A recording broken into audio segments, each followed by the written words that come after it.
I'm the author of the book Your Guide to All Things Caticorn. So this book actually started from a pretty neurological place.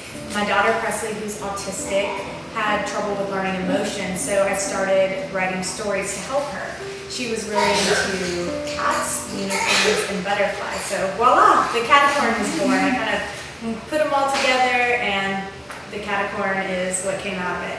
So I started cutting out different colored horns, and what I proceeded to do was I would put them on my head and I would make a different facial expression for an emotion, like a mad face, or a sad face, or a happy face.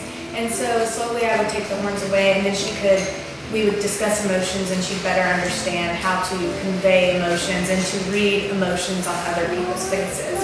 So I started telling her all these stories, and then it kind of became this thing where I actually wrote a whole book, and it's been really cool to see this really neological universe. That's a word you'll hear me use a lot, neological, because that's what it is. Their favorite food is macarons that grow on bushes. They have milk rivers that flow. They like to float down the river on donuts, and they're the protectors of rainbows and mythical creatures.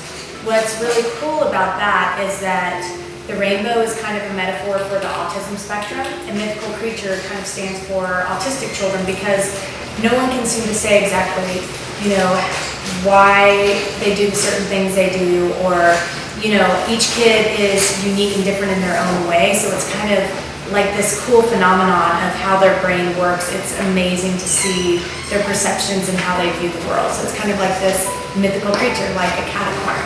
So that's what we're really trying to do, is color it differently. That's really our slogan. And we have all the bright colors. We're trying to color autism differently, where people see it differently, and they see Presley and she can talk about it and relay that sometimes what people may be thinking is not exactly what's going on. For example, sometimes if you can tell her, sometimes when we're talking about, sometimes it seems like you're upset, but you're what? Really happy. So what emotion to someone else looks like upset, it's actually she's so happy and she doesn't know how to express it. So one thing that I don't see talked about a lot is people gauging emotions. We gauge, when we see someone crying, we automatically think, usually that means they're sad, or when someone's throwing a fit, that means someone's upset or mad. But in Presley's case, that doesn't always mean the same thing. She expresses her emotions differently. Because the emotions are different, it teaches her how to read our emotions, because her emotions are different than ours usually.